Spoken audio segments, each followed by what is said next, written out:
How's it going, everyone? My name is Jake with Trade Confident. Today I'm going to be talking about Bitcoin and making my case for why I don't think we've quite hit the bottom yet. But before we get started, please let me know down below. What do you think? Have we hit the bottom of Bitcoin? Why or why not? I'm really interested to hear what you guys think, so just let me know. Before we get started, if you want to see more videos like this, please like and subscribe. We provide daily crypto content, education, and analysis, so stay tuned for more. Let's dive right into the news. Right here we see the UK hits double-digit inflation for the first time in 40 years. We've been seeing a lot of 40 years type headlines. That's kind of interesting. A couple of months ago, the US hit its highest in 40 years as well. So at 10.1% inflation, the United Kingdom joins 2 billion people around the world suffering as price rise erodes people's purchasing power. The inflation rate in the United Kingdom has reached 10.1. According to the Office for National Statistics, the consumer price index rose by 10.1% in the 12 months to July 22. The price at the pump in the United Kingdom currently stands at roughly £1.72 or $2.08 per liter. That equates to about $7.87 per gallon for those in the US.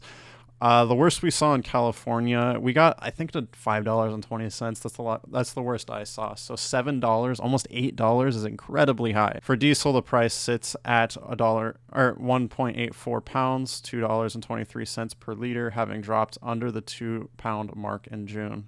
The ONS reported that rising food prices were the largest contributor to the inflation rate. So this article just serves to show that everywhere in the world is feeling this. It's not just the United States, and I know that's obvious, but it's just something to think about. The UK has hit double-digit inflation. That is really, really high. I believe that's higher than the United States at about 9% inflation. So we could see things get worse before they get better. The major COVID rallies that happened were due to stimulus checks that were basically printed out of thin air. And at the time, I got to say, like, those stimulus checks were really appreciated, but it's having major effects. It's having major effects on the U.S. economy and the global economy as a whole. On top of that, there is an energy crisis in Europe at the moment. This is probably contributing to the massively high gas prices. Again, $7.87 a gallon is just brutal. I feel sorry for all you guys over there. I thought $5 was bad, but oh man, that's insane. So this is my reasoning overall for Bitcoin not quite reaching the bottom yet. We are in a general uptrend right now, but I do think that's going to be short-lived. I do think we're going to fall back below 20,000, and my reason for this is after inflation, everyone loses purchasing power, and this includes business. In order to fight this inflation, the government has raised interest rates, which makes it harder and harder for businesses to take riskier moves and grow because of that. They're not going to be taking loans out as much. Because of that, they're not going to be trying to grow. In fact, they're going to be doing the opposite and trying to scale back their risk. One of the first things to go in this, what usually happens is employees get laid off, and as people get laid off, unemployment rises. Although right now unemployment is doing pretty good. That's the main reason we didn't think there was a recession going on, is that despite having 2 negative GDP reports in a row, unemployment has stayed decent. I don't think that's going to continue. I think companies are going to continue to lay off employees, and the job market is going to dwindle a little bit. I don't think it's going to be as bad as previous recessions, but I don't think we've hit the bottom quite yet either. I think it's just too early to see any sort of hope, I guess. But of course, that is my personal opinion. I think as job market falls a little bit, we will see more and more economic strain. I do think it's going to get worse before it gets better. So that's my opinion. Let me know what you think. I would love to hear everyone's opinion on this. I know that this is just my opinion, so to have everyone come together and talk about it, I think that would be really interesting to hear everyone's perspective. So, of course, as inflation increases, like I said, people are going to be taking less risky assets, and they're going to be taking less risky investments, if investing at all. And as you all know, Bitcoin is an incredibly risky asset. We've seen that since the top in December and dropping like 80%. Insane. So I think it's going to get worse before it gets better. Again, my opinion, let me know down in the comments what you think. Let's get into some technical analysis right here. I'm looking at the Bitcoin USD charts with the top and bottom finder indicator updated today, August 17th. Right here, we got a sell signal just a few days ago. That was about 4 days ago, August 13th. We have not seen any red bars here, so that's kind of an indication that this isn't as strong as a move as expected. Typically, when we're actually trading, we're going to look for a confirmation with a sell signal plus red bars in order to really confirm that a trade is good.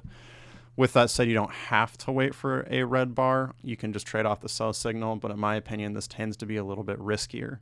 Heading over to the actual charts, something that's been really common in the comments recently, a lot of traders, a lot of Trade Confident members are feeling like we abandoned the trend exhaustion and price versus well money flow indicators, that they're obsolete.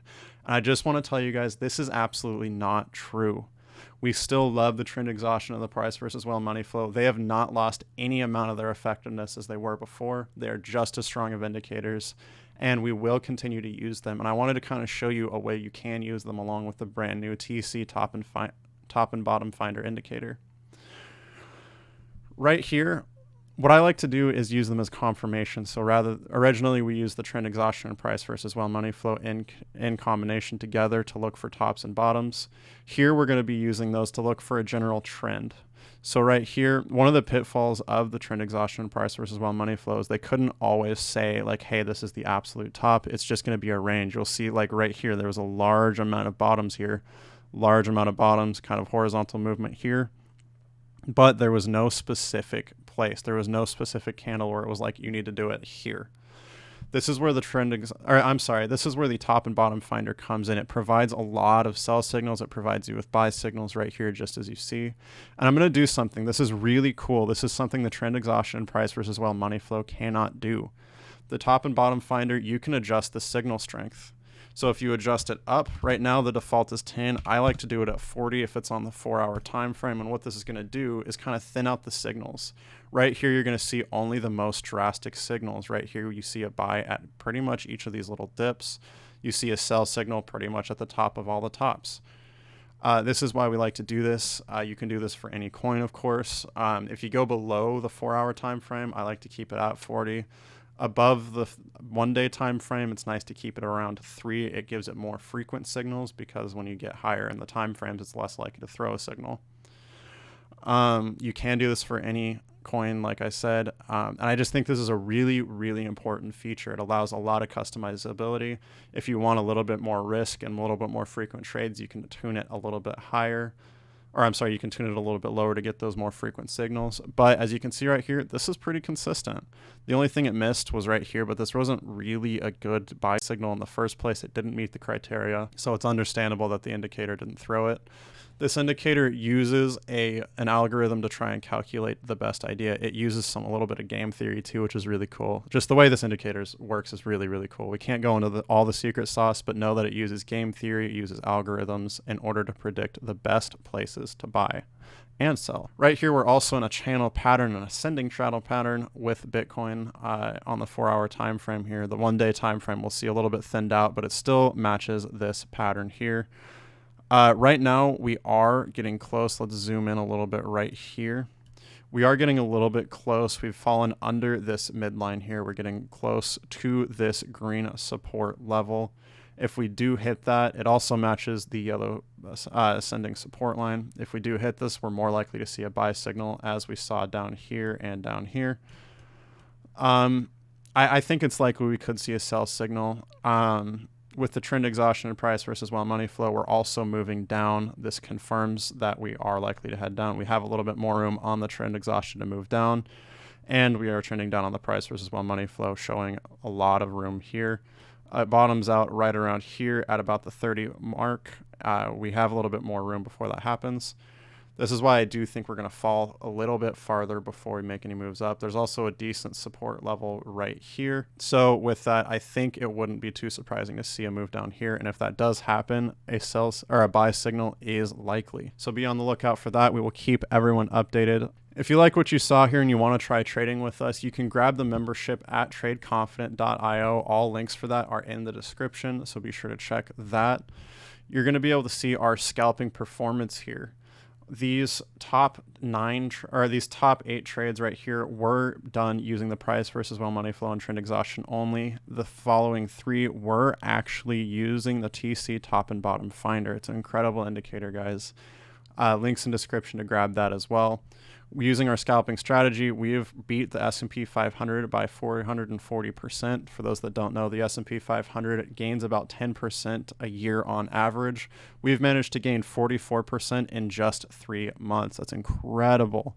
Amazing, amazing record. So if you want to join us, go ahead and find us at tradeconfident.io. You'll want to watch our strategy video to see how we trade. Grab your membership to access all trade calls, masterclasses, community chat, and live coaching every month. We've also added 4 more crypto charts as well as 20 stock charts. So if you're interested in trading stocks as well as crypto, we got your back there. After that, you're going to want to join our Telegram channel where we're going to get all those calls and trade updates that you need. Finally, here's a link to the metric tutorial video so you can learn how to trade with us. After that, you're going to want to head over to indicators and grab those. These indicators were just released. You can click this link to find it. Those that have purchased a bundle pack, and this is indefinitely, even if you purchase a bundle pack now, you will get a $400 discount off of the Trade Confident TC Top and Bottom Finder. Massive discount for that. That means you can get all of our indicators, all 11 of them, for the price of just the TC Top and Bottom Finder. Links for the bundle pack are right here. Links for the TC Top and Bottom Finder are right here. With that, thanks so much for watching. Again, let me know down in the comments, do you think we've hit the bottom for Bitcoin? Why or why not? Remember, trade safe, trade confident, and I'll see you in the next video.